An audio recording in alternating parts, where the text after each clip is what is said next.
नमस्कार, मैं अनुश्री राउत और आप देख रहे हैं खोजी नारद तक आज के बुलेटिन का। भाजपा ने गजराज सिंह बिष्ट को हल्द्वानी काठगोदाम नगर निगम से मेयर का प्रत्याशी बनाया है। हल्द्वानी नगर निगम की सीट जब से ओबीसी हुई थी तब से ही गजराज बिष्ट ने भाजपा से टिकट की दावेदारी की। नगर निकाय चुनाव के नामांकन का सोमवार को आखिरी दिन है। इससे पूर्व निर्वाचन आयोग ने प्रत्याशियों के नामांकन को लेकर नियम आसान कर दिया। प्रत्याशियों को बिना खाता खोले भी नामांकन जमा कराने का मौका मिलेगा, बशर्त है कि उन्हें नामांकन के अंतिम समय तक बैंक की जानकारी देनी होगी। हिमालय क्षेत्र में लानीना का असर दिखने लगा है। आने वाले दिनों में हिमपात और ठंड में इजाफा होगा। पश्चिमी विक्षोभों पर लानीना के अनुकूल प्रभाव से वर्षा और हिमपात में वृद्धि की संभावना है। कृषि के लिए भी लानीना लाभकारी होगा। फिलहाल इन दिनों हिमालय राज्यों में बर्फबारी हो रही है। कुछ हिस्सों में समय से पहले भी हिमपात होने से अंदाजा लगाया जा रहा है। नैनीताल में नए साल का स्वागत संगीत और उत्सव के साथ किया जाएगा। शहर के कई होटलों में विशेष कार्यक्रमों का आयोजन किया गया है, जिससे लाइव म्यूजिक, नाच गाना, स्वादिष्ट भोजन और मनोरंजन कार्यक्रम शामिल है। नैनीताल होटल एवं रेस्टोरेंट एसोसिएशन ने शहर को रंग बिरंगे विद्युत मालाओं से सजाया है। समीपवर्ती पर्यटन स्थलों में भी नववर्ष को लेकर तैयारियां की जा रही हैं। संघ और संगठन में गहरी पैठ ने अजय वर्मा को एक बार फिर से मेयर पद का टिकट दिला दिया है। वैसे तो मेयर पद के लिए भाजपा में टिकट के दावेदारों की लंबी लिस्ट थी। भाजपा के एक कार्यकर्ता भैरव गोस्वामी ने बगावत कर कांग्रेस का भी हाथ थाम लिया था। इसके बावजूद भाजपा अजय वर्मा का साथ रही। भैरव गोस्वामी भाजयुमो में जिला मंत्री, खेलकूद प्रकोष्ठ के जिला अध्यक्ष रहे। वर्ष 2015 से 20 तक नगर व्यापार मंडल के अध्यक्ष चुने गए। अब उन्हें कांग्रेस ने मेयर का टिकट भी दिया है। कांग्रेस के स्थापना दिवस पर 2 दिन पूर्व भैरव गोस्वामी ने समर्थकों के साथ पार्टी की सदस्यता ली थी। हालांकि उनके टिकट पर पार्टी में असंतोष की स्थिति भी बन सकती है। उत्तराखंड में नगर निगम चुनाव ने दिसंबर अंत में ठंड में भी गर्मी बढ़ा दी है। कांग्रेस के एन वक्त प्रत्याशी बदलने से विपक्षी खेमे में माथे पर भी शिकन आई है। राजनीति जानकार कहते हैं कि प्रत्याशी चयन करने में पार्टियों को काफी मंथन करना होता है। जाति, धर्म तक बिरादरी का भी आकलन टिकट वितरण में जरूरी होता है। उत्तराखंड में मौसम का मिजाज बदल गया है। शुक्रवार रात से शनिवार शाम तक हुई झमाझम बारिश के बाद तराई भाबर क्षेत्र में तापमान कम हो गया है। इस वजह से दोपहर के समय भी ठंड का असर बढ़ गया है। हल्द्वानी में 24 घंटे के भीतर हुई भारी बारिश से दिसंबर में एक दिन की बारिश का 32 साल पुराना रिकॉर्ड भी टूट गया है।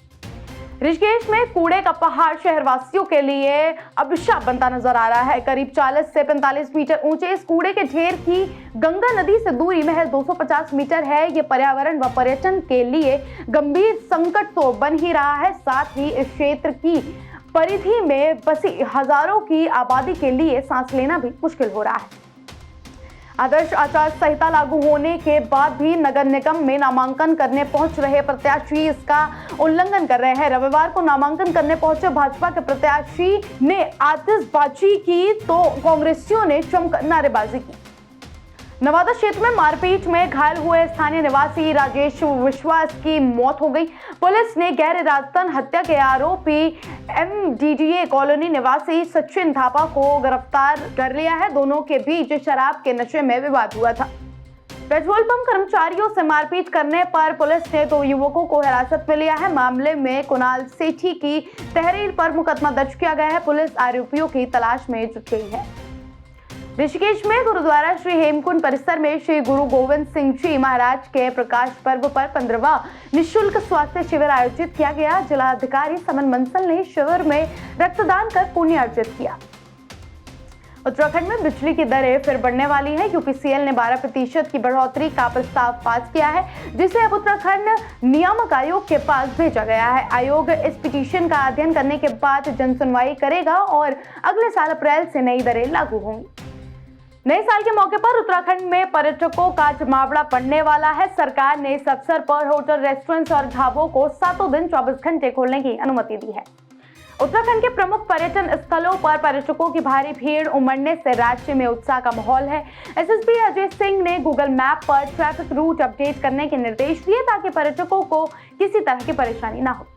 लंबे इंतजार के बाद आखिरकार 28 दिसंबर को सलमान खान की आगामी फिल्म सिकंदर का टीजर रिलीज कर दिया गया है। फिल्म के टीजर ने मात्र 24 घंटे के अंदर ही इतिहास रच दिया।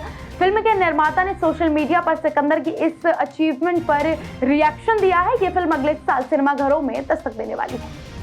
न्यू ईयर का जश्न मनाने के लिए दिल्ली एनसीआर में कई तरह के आयोजन हो रहे हैं। इस बार दिल्ली में नोएडा, गुरुग्राम की तरह निजी पार्टियों का चलन बढ़ा है, जिसमें सुरक्षा और निजता का पूरा ख्याल रखा जा रहा है। निजी संबंधों, ब्रोकर और कुछ वेबसाइट के जरिए 5,000 से लेकर 30,000 रुपए तक में स्पेस मिल रहा है।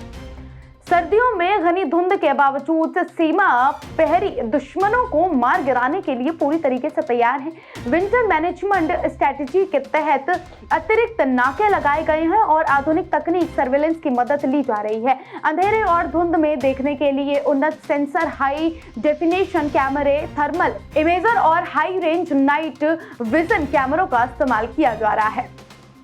मुजफ्फरनगर में शीतलहर के चलते 8वीं तक के बच्चों के लिए स्कूल बंद किए गए हैं।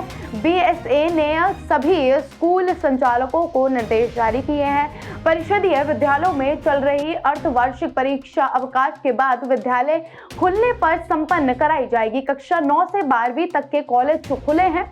वहीं सर्दी के कारण सुबह सड़कों पर सन्नाटा देखने को मिल रहा है। तो ऐसी देश दुनिया की बड़ी खबरों के लिए फॉलो करें हमारे चैनल को।